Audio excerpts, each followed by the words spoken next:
Superior Tribunal de Justiça decide alterar o prazo para vítimas de abuso sexual na infância e adolescência.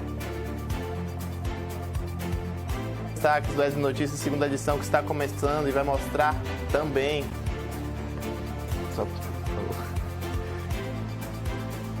Você sofre com tonturas, especialistas alertam que é preciso buscar ajuda médica para se ter um diagnóstico preciso e um tratamento adequado dos sintomas. E ainda, a adoção de crianças por casais homoafetivos vem crescendo no país. Para eles, a construção de uma família com filhos é a realização de um sonho. São estes os nossos destaques e você pode participar com a gente enviando sua mensagem para o nosso WhatsApp 77-3424-8766 ou então poste um comentário em sua rede social utilizando a hashtag UN2. Hoje é quinta-feira, 9 de maio, o SB Notícias, segunda edição, começa agora.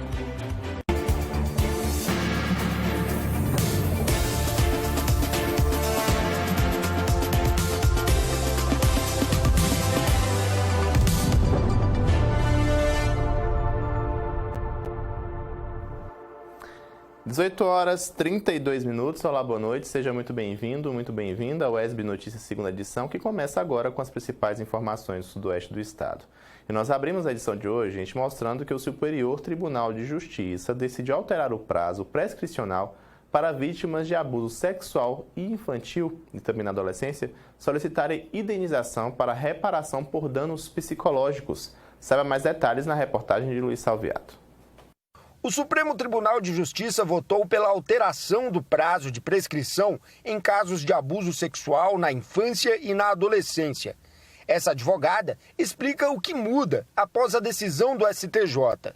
Essa decisão ela se torna extremamente importante por a gente falar de prazos prescricionais, para que essa vítima que sofre abuso sexual, que sofre violência sexual, possa buscar uma reparação no âmbito civil e também no âmbito penal. O que ocorre? Antes dessa decisão recente do STJ, nós falávamos de um prazo prescricional de 3 anos, contados a partir da data dos 18 anos completos da vítima. Então, a vítima, após completar os 18 anos, ela tinha que contar aí 3 anos para que ela pudesse ingressar com ação reparatória e indenizatória civil e para fazer uma notícia-crime numa delegacia, contando e relatando acerca dessa violência que ela sofre e que, para o judiciário, efetivamente, pudesse atuar e pudesse dar uma resposta a essa vítima, sobre o crime que foi cometido e o principal, que não ficasse impune, Ou seja, o prazo começa a contar a partir do momento em que a vítima toma consciência dos danos, e não 3 anos após completar a maioridade, como acontecia antes.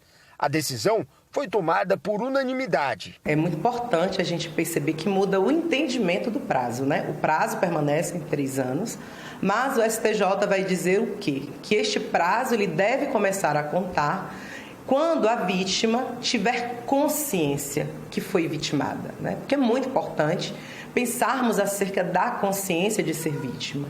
Ainda que se faça 18 anos, não significa que essa vítima ela tenha uma compreensão exata que ela durante, 2, 4, 5, 7 anos da sua vida, enquanto criança e adolescente, foi vítima de violência sexual. A delegada da Mulher de Vitória da Conquista lembra que os danos causados pela violência sexual na infância afetam a vida das vítimas de diferentes formas e podem se manifestar, inclusive, anos mais tarde, já na vida adulta. Nós sabemos que é uma dor permanente e não se tem ideia em cada pessoa quando irá manifestar.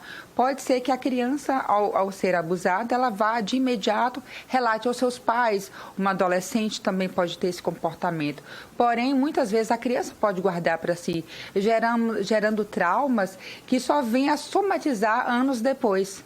Então, somente quando somatizar, ela vai ter consciência, ou um profissional, um psicólogo, ou mesmo um psiquiatra, que aquele dano causado gerou um transtorno maior que precisa ser reparado.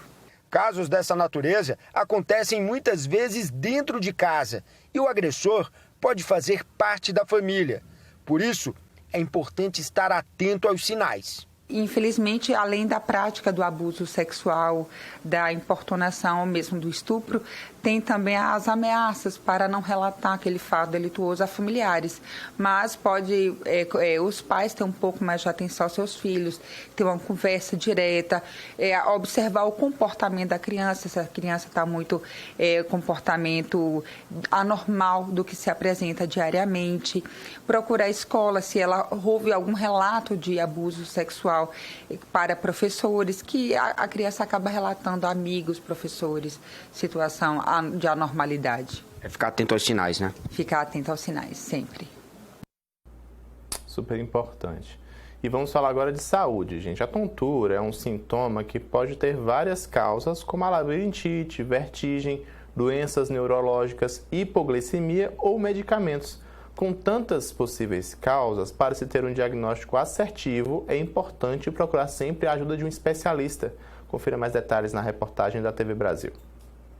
A crise de tontura ela acontece da seguinte forma: a gente está caminhando normal, de repente as vistas ficam turva, você procura algo e cai. Por 10 anos, Benilde sofreu com crises graves de tontura.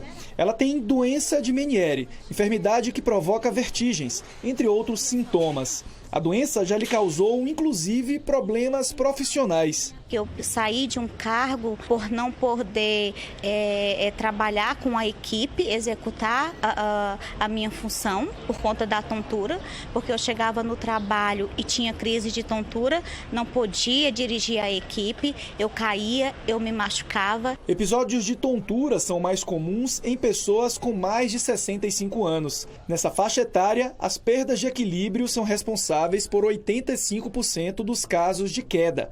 E as quedas são a terceira maior causa de mortalidade entre idosos, além de trazer outras consequências graves, como fraturas e internações. Dados do Ministério da Saúde mostram que cerca de 30% das pessoas nesta faixa etária caem ao menos uma vez por ano.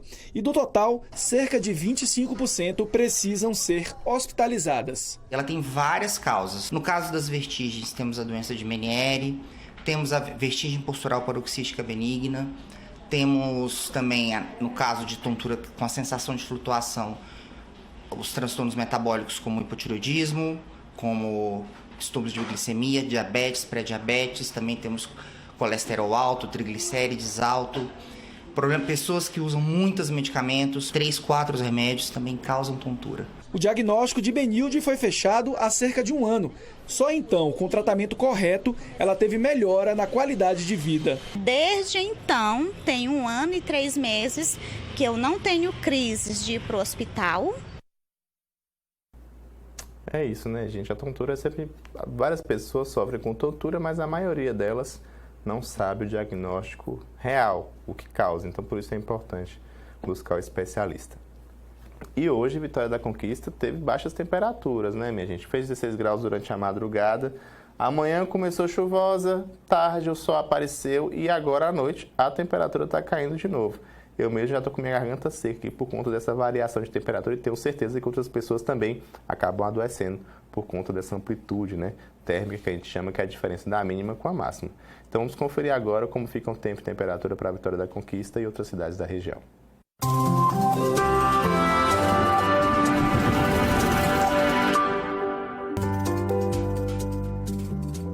As temperaturas começam a cair para valer em Vitória da Conquista e nesta noite os termômetros chegam a marcar 18 graus. O céu é aberto e não deve chover. A previsão do tempo para amanhã é de que o dia seja parcialmente ensolarado e as temperaturas permaneçam agradáveis, oscilando entre 19 e 25 graus. Já no sabadão, o tempo fecha e a expectativa é de que o dia intercale entre tempo nublado e parcialmente ensolarado, com os termômetros variando entre 19 e 25 graus. Agora a gente vai conferir como é que fica o tempo e a temperatura para outras cidades da região amanhã. Em Jequié é esperado aumento de nuvens e o sol deve ser moderado nesta sexta-feira. Não há sinais de chuva. Os termômetros variam entre 22 e 29 graus. Em Itapetinga, a previsão é de tempo nublado, com possibilidade de chuva passageira durante o dia. Os termômetros oscilam entre 30 e 22 graus. Em Iguaí, o tempo é chuvoso e as temperaturas não devem ser muito altas. A mínima esperada é de 22 graus e a máxima não passa dos 28. Vamos fazer um intervalo, gente. No próximo bloco você vai conhecer as fitas que são símbolo de identificação de pessoas com transtornos ou deficiências ocultas. E ainda você vai ver também que o número de adoção de crianças por casais homoafetivos vem aumentando aqui no Brasil. O intervalo é bem rapidinho, eu te faço convite, participe do nosso telejornal, mande sua mensagem pra gente no nosso WhatsApp, 7734248766. Tá aí embaixo. Escaneou o QR Code, mandou sua mensagem e ela vai aparecer aqui no nosso telão, tá bom? 18h41 agora, a gente volta já.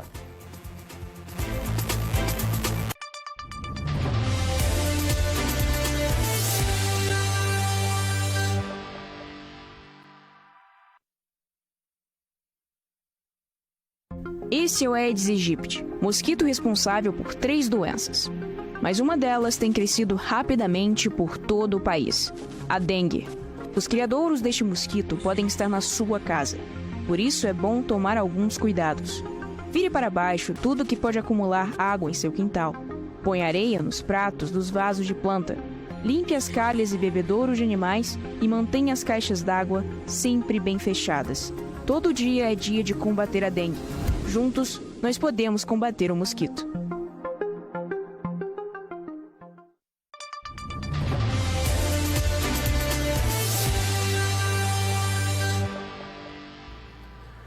Às 18h42, estamos de volta com o SB Notícias, segunda edição, nesta quinta-feira. Para você que está chegando agora, seja muito bem-vindo, muito bem-vindo. Obrigado pela sua companhia.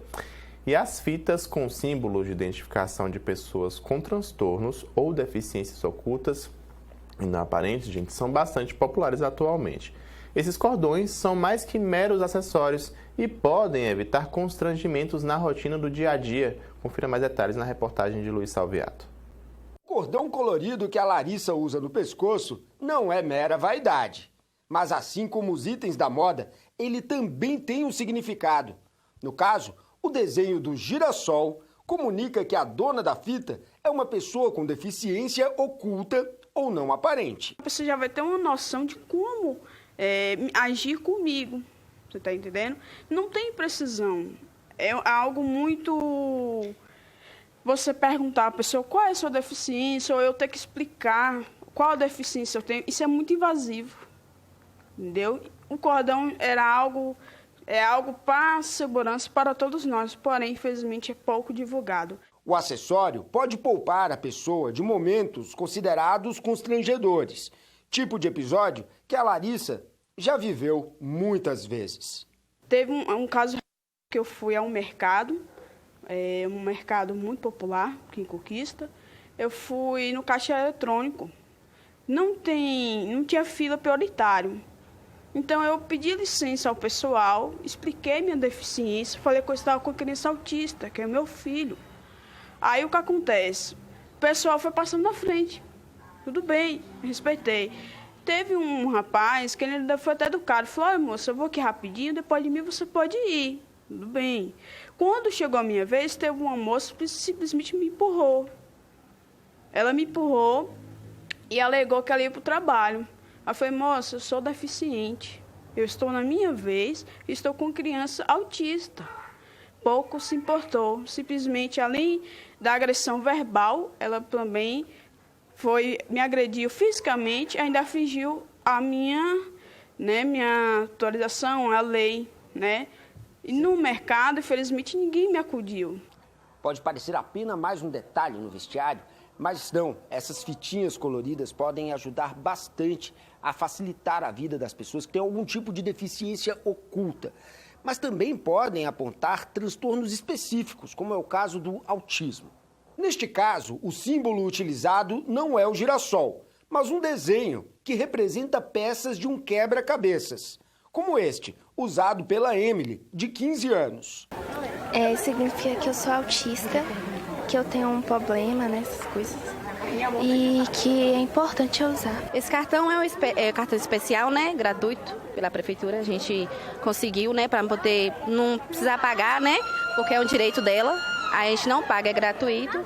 E o cordãozinho é para identificar que ela é autista, mas nem todo mundo compreende, né? metendo o cartãozinho, as pessoas não respeitam. As pessoas às vezes não compreendem o significado. Aí é preciso eu falar, ela pode sentar na cadeira porque ela é especial, mas as pessoas não compreendem que esse crachazinho significa que ela é autista. As pessoas com a síndrome de Down também contam com um cordão específico para identificação. Quando você vai pegar o ônibus, as pessoas sabem o significado do seu cordão? Não. Não sei, E aí o que é que você fala quando, por exemplo, alguém está sentado no seu lugar reservado? Aí eu te mãe que aba. Olha, eu eito russo. Você chega assim e fala, olha, meu cordão aqui. E aí a pessoa entende? Não. Minha palavra... Sai, volata. E aí alguém tem que explicar, né? Minha mãe. Então. A sua mamãe. Aí a gente entrou no ônibus, aí tinha um rapaz sentado e estava na cadeira amarela e tinha outras pessoas também que estavam na cadeira amarela, mas era já preferencial. Só que tinha um rapaz que não era. Aí, para a Aline sentar, a minha colega pediu, porque às vezes eu fico com vergonha de pedir e eles não aceitaram levantar. Constrangimento, a gente roda a cidade quase toda em pé. Às vezes nós pegamos 2 ônibus para ir para casa ou para vir de casa para a escola. Mas às vezes a gente vai e volta em pé, porque ninguém se disponibiliza, né, de levantar. O cordão pode facilitar a vida dos usuários em situações básicas do dia a dia, como o acesso especial ao transporte público. Mas atenção, o acessório não tem valor de documento. No caso de pessoas no espectro autista, por exemplo, é importante ter sempre em mãos a CIPTEA, que é uma carteirinha de identificação especial. CIPTEA é carteira de identificação da pessoa do transtorno do espectro autista. A CIPTEA é como um RG, né? Um RG como de, vamos dizer, um médico, um advogado, um estudante que tem a carteira. Então, é um documento legal, vale em todo o território nacional.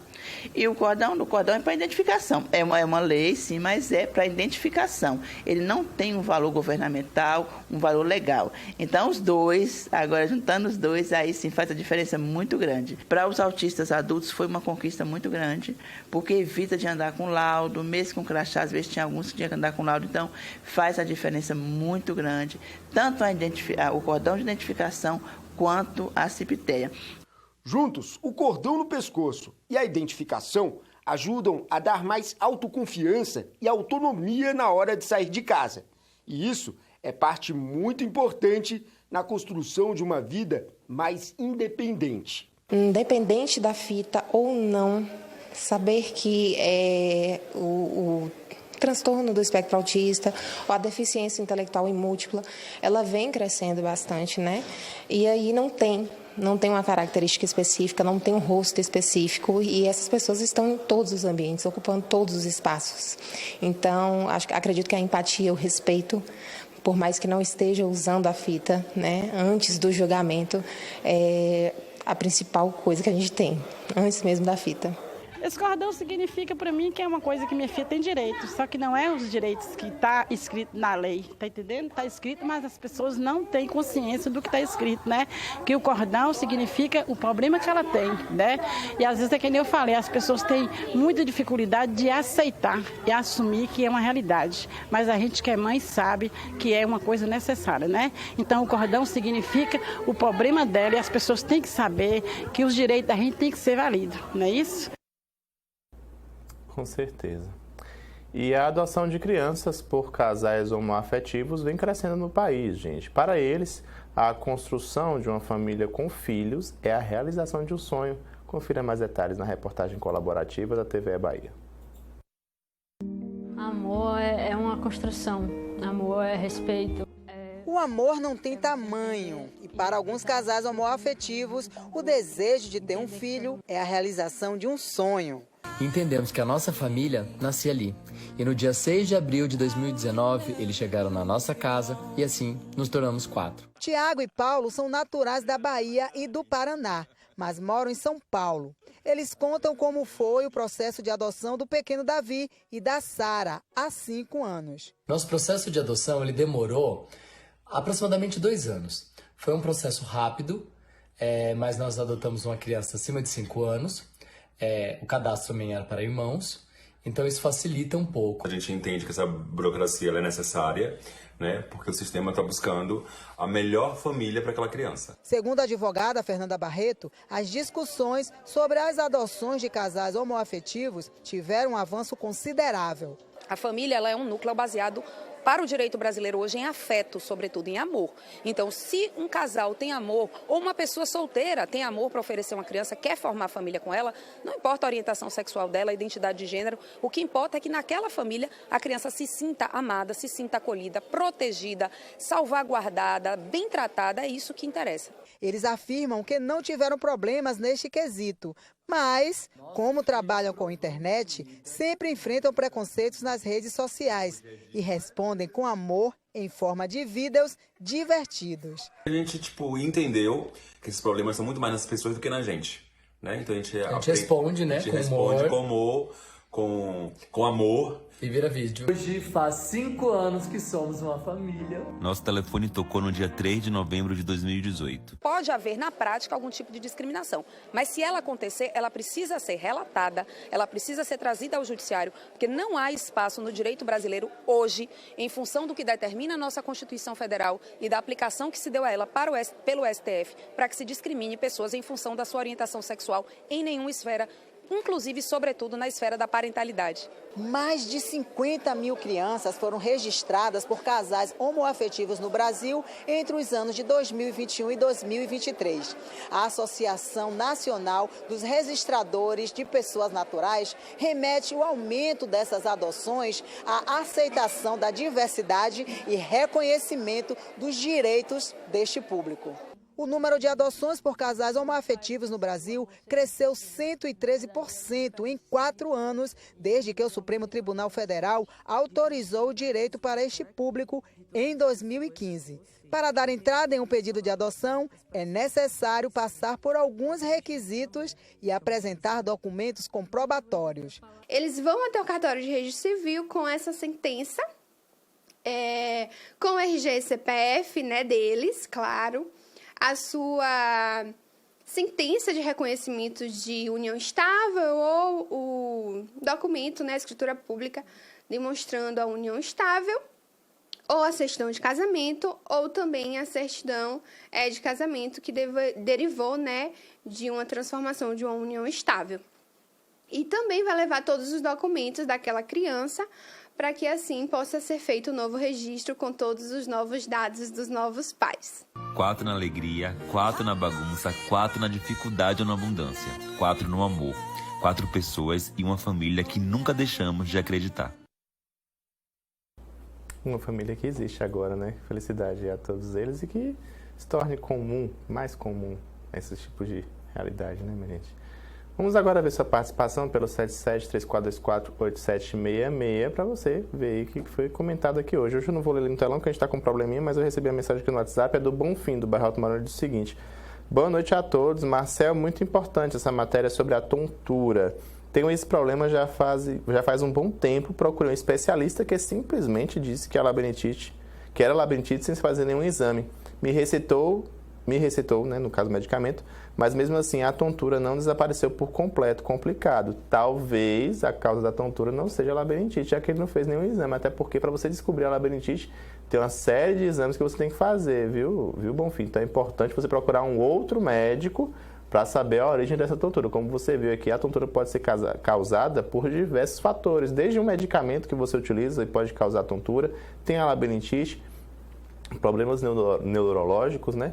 Então, assim, são vários fatores que podem causar a tontura. Então, é importante você procurar um outro especialista para poder ver se realmente é a labirintite e se o tratamento que você está fazendo é o correto, né? Então, é importante você buscar um especialista, como você viu na matéria aí da TV Brasil, tá bom? Gente, agora são 18h54, a gente vai ficando por aqui. Muito obrigado pela sua companhia. Se você quiser participar do nosso telejornal como Bonfim, basta mandar mensagem no nosso WhatsApp, vai aparecer aí na tela, o 7734248766. Chegou outra mensagem aqui do Dário: Marcel, minha mãe gosta de assistir você no jornal. O Dário é nosso telespectador aqui, um abraço para você, Dário. Ele participando também por esse número aí, 7734248766. Se você quiser rever os nossos telejornais, já sabem, acesse o nosso canal no YouTube, aparecer embaixo no seu vídeo, já está lá. Só escanear o QR Code que você pode rever estas e outras edições do nosso telejornal, tá bom? Outras notícias locais, já sabem, né? 12h15 com Mário Ribeiro no ESB Notícias primeira edição. A seguir, você fica com as principais notícias do Brasil e do mundo no Repórter Brasil Noite.